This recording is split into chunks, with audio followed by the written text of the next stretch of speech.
जय हिंद साथियों, आज हमारे साथ है रेलवे के टेक्नीशियन अनिल कुमार जी। इनसे जानेंगे कि रेलवे ये आखिर कब ज्वाइन किए, इनका कब का नोटिफिकेशन था, कितने दिन ये रेलवे में ज्वाइन होने के लिए इंतज़ार किए और अंततः इतना दिनों लेट से इनको ज्वाइनिंग मिला। और ज्वाइनिंग होने के बाद टेक्नीशियन का आप जानते हैं कि 6 मंथ का ट्रेनिंग होता है। वो 6 मंथ इनको क्या ट्रेनिंग दिया गया और ट्रेनिंग होने के बाद इसका एग्ज़ाम किस तरह का होता है, चूँकि बहुत सारे साथियों जो है अभी टेक्नीशियन का आगामी आने वाली वैकेंसियों का इंतज़ार कर रहे हैं, वो आना चाह रहे हैं, तो वो बहुत सारा चीज़ टेक्नीशियन के बारे में जानना चाह रहे हैं कि आखिर टेक्नीशियन क्या है, किस तरह का ये वर्क होता है, कैसा ट्रेनिंग देता है, 6 मंथ के बाद ट्रेनिंग में किस तरह का एग्ज़ाम होता है, उसके बाद फिर एग्ज़ाम जो स्टार्ट होता है तो आखिर उसके कितने दिनों के बाद फिर रिजल्ट आने के बाद इफेक्ट आता है। तो सभी चीज़ जानेंगे और इसको क्वार्टर वगैरह रेलवे क्वार्टर मुहैया होता है या नहीं होता है, कब तक इनको मिलेगा, ये सभी चीज़ जानेंगे। तो सबसे पहले इनको इंट्रोडक्शन जानते हैं कि आखिर ये है कौन। तो आपका नाम बताइएगा, आप कहाँ से बिलोंग करते हैं? मेरा नाम अनिल कुमार है, मैं बिहार से बिलोंग करता हूँ। बिहार से कौन डिस्ट्रिक्ट से बिलोंग करते हैं? बक्सर जिला। बक्सर जिला। अच्छा, ये आपका जो अभी आप कार्यरत हैं, तो ये आपका कौन सा नोटिफिकेशन है, कौन सा ईस्वी में आया था? ये 2018 में नोटिफिकेशन आया था एलपी टेक्नीशियन का।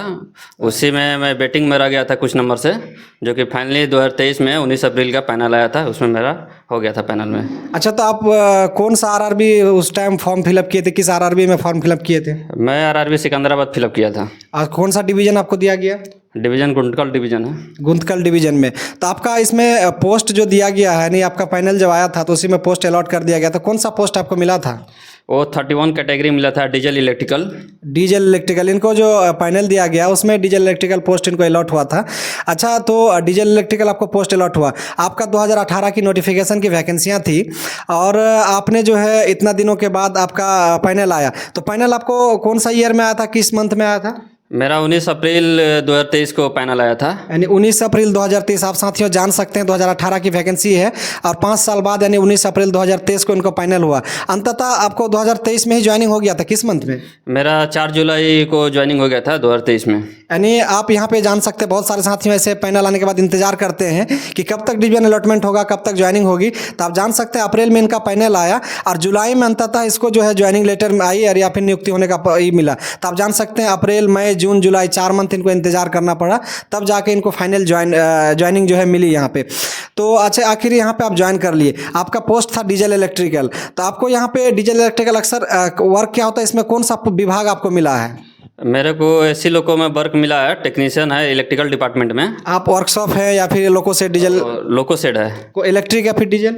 इलेक्ट्रिकल। इलेक्ट्रिकल यानी इलेक्ट्रिक है, इसका इलेक्ट्रिकल और डीजल ओनली इलेक्ट्रिकल होता है, डीजल भी है? दोनों होता है, डीजल और इलेक्ट्रिक दोनों कंबाइंड है। यानी इलेक्ट्रिकल और डीजल लोको सेट दोनों कंबाइंड लोको का यहाँ मेंटेनेंस होता है।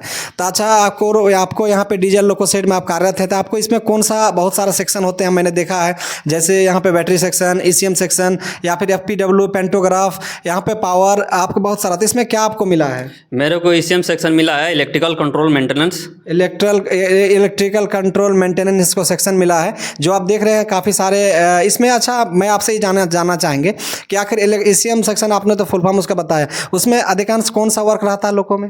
उसमें ओवरहॉलिंग का और असेंबली का ज़्यादा वर्क रहता है। असेंबली का।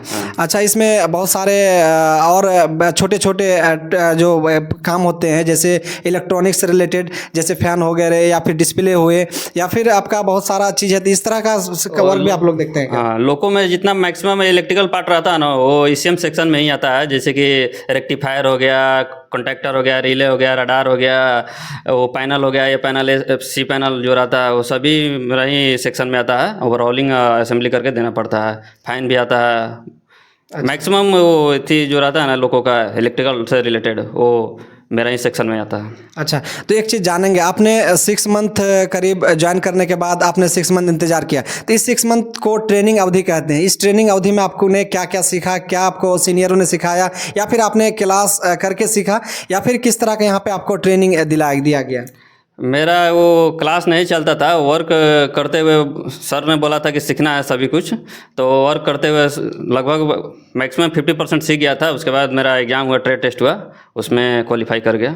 अच्छा, तो इसका मतलब इनका ये कहना है कि यहाँ पे यहाँ पे जो ट्रेनिंग है, ट्रेनिंग के लिए कोई स्कूल, हालांकि बहुत सारी जगह पे स्कूल मुहैया कराती है, लेकिन यहाँ पे जो अधिकांश यहाँ पे सेक्शन इंचार्ज है या फिर जो सीनियर हैं उन्हीं के थोड़ा सा उन्हीं लोगों ने यहाँ पे इसको क्लास दिया, सभी चीज़ सिखाया एक एक चीज़ के बारे में, तो उन्होंने वहाँ से ये चीज़ जानकारी ली। आखिर आपका 6 मंथ जैसे कंप्लीट हुआ उसी टाइम आपको ट्रेनिंग का टेस्ट ले लिया गया क्या?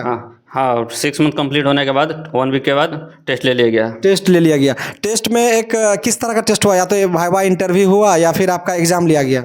वो थ्योरी और वाइवा दोनों प्रकार का हुआ टेस्ट। वाइवा भी हुआ। तो अच्छा, थ्योरेटिकली एग्जाम में क्या बोर्ड रिलेटेड एग्जाम होता है या फिर आपको कोई क्वेश्चन अपने स्तर से दे दिया गया? वो क्वेश्चन वो EF सर देते हैं, सेक्शन का इंचार्ज, उनके बेस पे एग्जाम दिया, जो दिए क्वेश्चन। जैसे कि मेरे से कॉन्ट्रैक्टर के बारे में पूछे थे, रिले के बारे में पूछे, रडार के बारे में पूछे, रेक्टिफायर, ये सब के बारे में पूछे थे। तो ये सब चीज़ इंटरव्यू के तौर पे पूछा गया था ना? हाँ, इंटरव्यू के तौर पे। इंटरव्यू के तरफ से, यानी आप जो है जाएंगे, जब आप यहाँ पे टेक्नीशियन 6 मंथ कंप्लीट हो जाएगा, उसके बाद आप इन्फॉर्म करेंगे वहाँ कि मेरा 6 मंथ का अवधि जो है कंप्लीट हो गया, तो मेरा अब टेस्ट लिया जाए या फिर क्या किया जाए, तो वहाँ पर वो फिर बुलाएंगे। बुलाने के बाद वहाँ जो सीनियर एक SSC होते हैं, उनका उनका LFEF कहते हैं, उनके द्वारा आप उनके पास जाएंगे। फिर वो आपको कुछ जो आपसे सीखा है, जिस आपको सेक्शन दिया गया उस सेक्शन के विभाग के बारे में आपको कुछ जानकारी लिया जाएगा। वो जानकारी आपको पूछा जाएगा कि आपने ये चीज़ सीखा, तो आप इसके बारे में 2 चीज़ बोले, तो इस तरह से चीज़ आपको जानकारी दी जाएगी। तो आप जैसे कोई भी जानकारी जैसे आपका लिया जाएगा, तो वहाँ पे लेने के बाद फिर आपको एक एग्जाम का क्वेश्चन रिलेटेड दिया जाएगा, तो आप देख सकना होता है, या फिर वो क्वेश्चन आप सीनियर से पूछ के या फिर क्या कैसे लिखते हैं वो चीज़? नहीं, वो सेक्शन में बैठ के ही एग्जाम लिखना पड़ता है। अच्छा, इसका कहना है कि सेक्शन में बैठ के लिखना और लिख के फिर आपको सबमिट करना पड़ता है। तो आपने इस चीज़ का देख लिया, फिर रिजल्ट कितने दिनों के बाद आ जाता है? मेरा एग्जाम रिजल्ट 2 वीक के बाद आ गया था। 2 वीक के बाद, यानी आपका एग्जाम जैसे आपसे सबमिट किया, उसके 2 वीक के बाद आपका रिजल्ट आ जाएगा। रिजल्ट आने के बाद फिर आपको कुछ प्रूफ के प्रमाण के तौर पे कुछ मिला? इफेक्ट लेटर आया था, जो कि वो जमा करना पड़ता है टाइम सेक्शन में। तो वो कहाँ से आता है? आप जिस यूनिट में काम करते हैं या फिर डिवीजन से आता है? वो डिवीजन से आता है। डिवीजन से एक आपका इफेक्ट लेटर कहते हैं उसको, डिवीजन लेटर एक आपका जारी होता है, वो चीज़ आपको फिर हाथों में मिल जाएगा। उसके बाद आपका फिर जब ट्रेनिंग में रहते हैं तो आपको कौन कौन सा सैलरी मिलता है?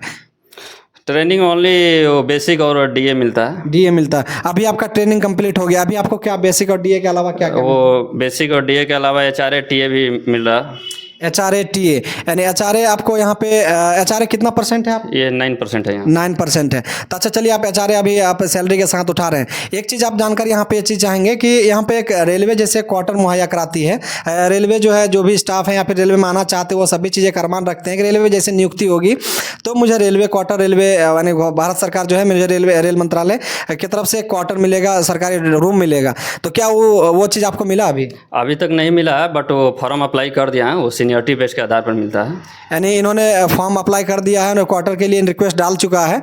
अब इनका जैसे वहाँ पे सीनियरिटी आता है या फिर जो भी अच्छे क्वार्टर वैकेंट होते हैं तो इनको जरूर मिल जाएगा। तो इस तरह से जैसे भी मिलेगा तो इनका क्वार्टर का रिव्यू आपको जरूर बताएंगे। और इसी तरह का रिलेटेड जो है आप देख सकते हैं, सभी चीज़ आपको लगभग जानकारी मैंने बता दिया। आप जो आगामी कुछ लड़के यहाँ पे टेक्नीशियन का जो इंतज़ार करते हैं भर्ती का, वो आगामी कुछ दिनों में आने ही वाली है, तो आप उनको क्या संदेश देना चाहेंगे? मैं यही संदेश दूंगा कि अपना वो बहुत अच्छा मेहनत करे और वो NCERT का बुक फॉलो करे। फर्स्ट जॉब किसी तरह अपना पा लेना, उसके बाद सेकंड अपना ऑप्शन बनाएगा। लेकिन जो वैकेंसी अभी आया है उसी के बारे में अभी मन लगा के तैयारी करना है, हार्ड वर्क करना है, मन लगा के तैयारी करना। यानी यहाँ पे इन्होंने टेक्नीशियन के बारे में जितनी जानकारी थी लगभग मैंने आप तक शेयर किया। इसी से रिलेटेड, टेक्नीशियन पोस्ट से रिलेटेड कोई भी जानकारी हो और कोई आपका ड्यूटी से रिलेटेड या फिर कैसे आप परीक्षा पास करके आइएगा, क्या क्या करना हो, इससे रिलेटेड कोई भी जानकारी हो तो कमेंट बॉक्स में कमेंट करेंगे। मैं रिप्लाई के माध्यम से, नेक्स्ट वीडियो के माध्यम से जरूर एक दूसरे से गुफ्तगू करके जरूर बताऊँगा। तो वीडियो को देखने के लिए धन्यवाद। जय Hind. Thank you very much.